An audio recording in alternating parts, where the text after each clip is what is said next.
नमस्ते दोस्तों, मेरा नाम है डॉक्टर मिलिंद तनवर और मैं फिर लेकर के एक छोटा सा टॉपिक आया हूँ। एक बड़ा कॉमन से टॉपिक जिससे बहुत सारे लोग बहुत लंबे समय से परेशान रहने के बाद ठीक होते हैं। टॉपिक का नाम है फ्रोज़न शोल्डर। सो दोस्तों, एल्डरली एज ग्रुप के अंदर स्पेशली टिपिकल डायबिटिक एंडोक्राइनल एब्नॉर्मैलिटीज़ के साथ आने वाले कुछ पेशेंट्स या पोस्ट ट्रॉमेटिक चोट लग जाने के बाद कुछ पेशेंट्स में हम देखते हैं कि पेशेंट्स एक restriction of range of movement के बारे में हमें कंप्लेंट्स लाते हैं। ये रिस्ट्रिक्शन यानी कि कंधे से काम ना कर पाना, उसमें चाल ना होना, एक बहुत ही सीवियर डेबिलिटेटिंग पेन के साथ अकम्पनी करती है। दोस्तों, बहुत सारे पेशेंट्स के अंदर देखा जाता है कि बिना किसी कारण के पेशेंट्स कहते हैं कि सर हमारा कंधा धीरे धीरे काम करना बंद हो रहा है, इसमें एक रिस्ट्रिक्शन आ रही है मूवमेंट में और हम महसूस नहीं कर पा रहे कि इसमें कोई चोट लगी हो, कोई झटका लगा हो या हम कहीं गिर गए हों। ऐसी कोई भी चीज़ उनके पास एक सिग्निफिकेंट नहीं होती हिस्ट्री के अंदर और बहुत समय एक इनसिग्निफिकेंट हिस्ट्री के साथ एक परसिस्टेंट पेन के साथ ये पेशेंट्स प्रेजेंट करते हैं।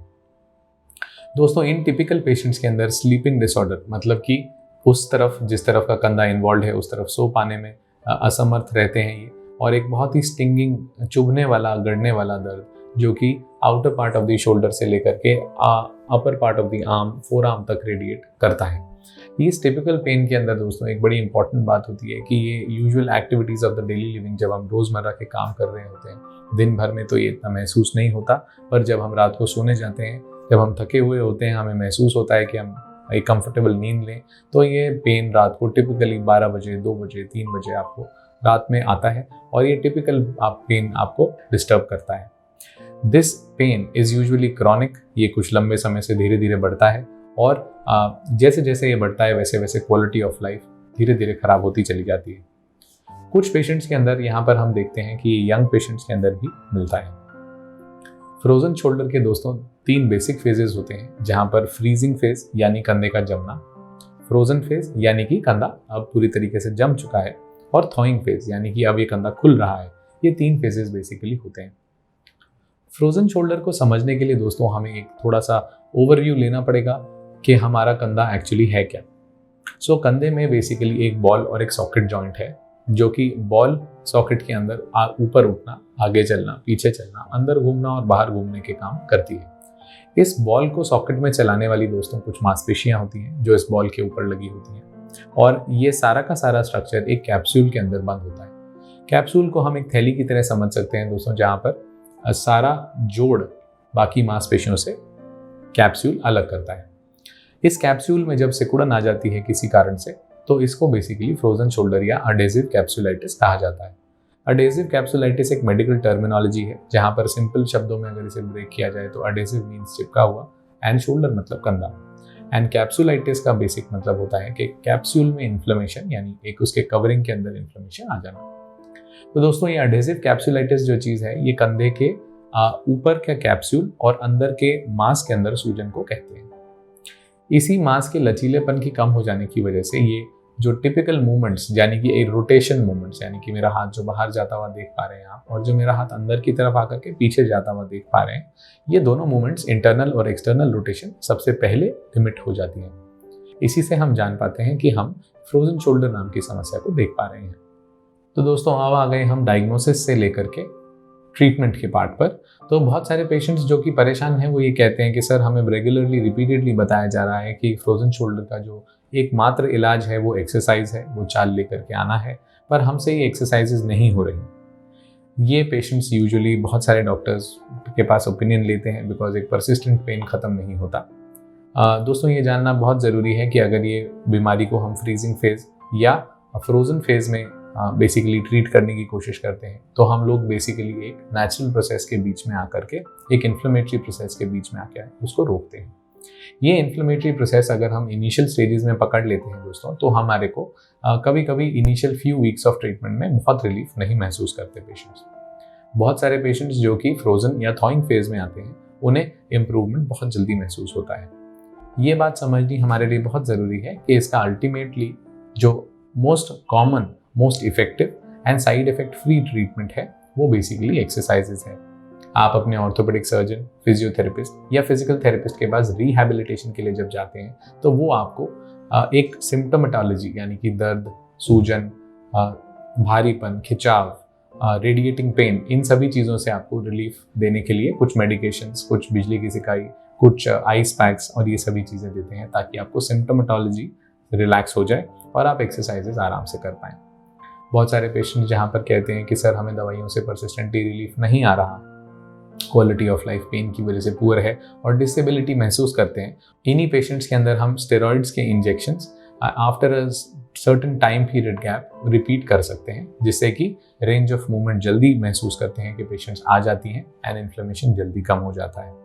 दोस्तों, एक टिपिकल बात जो मैं बार बार रिपीट करना चाहूँगा, आपके जब भी डॉक्टर आपको एक परामर्श देते हैं जहाँ पर वो दवाइयाँ लिखते हैं, तो वो अपने एंड पर ये देख करके दवाइयाँ लिखते हैं कि आपको उन दवाइयों से मैक्सिमम बेनिफिट मिले और उनका साइड इफेक्ट्स आपके लिए सबसे कम हो। तो आप अपनी सभी दवाइयाँ अपने डॉक्टर से पूछ करके, परामर्श करके पूर्णतः लें और उन्हें छोड़ें नहीं। इन पेशेंट्स के अंदर जब भी पेन किलर्स दिए जाते हैं तो वो टिपिकली ऐसे दिए जाते हैं जिनके side effect profile kidney liver पर इफेक्ट नहीं करे और जिनमें थोड़ा सा एक सीडेटिंग इफेक्ट भी साथ में होता है। तो दोस्तों, जब आपको दवाइयाँ दी जाती हैं तो उससे अगर थोड़ी सी नींद आती है, थोड़ा सा सिर में भारीपन रहता है, तो पहले 2 दिन, 3 दिन, 5 दिन के बाद धीरे धीरे कंफर्टेबल हो जाता है। इसके अलावा दोस्तों, कुछ पेशेंट्स, एक बहुत छोटा सबसेट पेशेंट्स का ऐसा रहता है जिनको इसमें सर्जिकल प्रोसीजर यानी कैप्सूलर रिलीज यानी दूरबीन से किए जाने वाले उस कैप्सूल को खोलने का ऑपरेशन हम लोग करते हैं।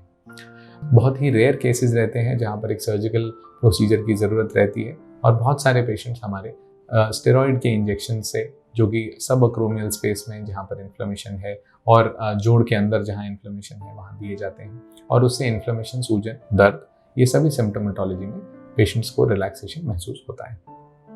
एक बहुत फ्रीक्वेंटली आने वाला जो सवाल है वो ये है कि डॉक्टर साहब, ये ठीक कब तक हो जाएगा?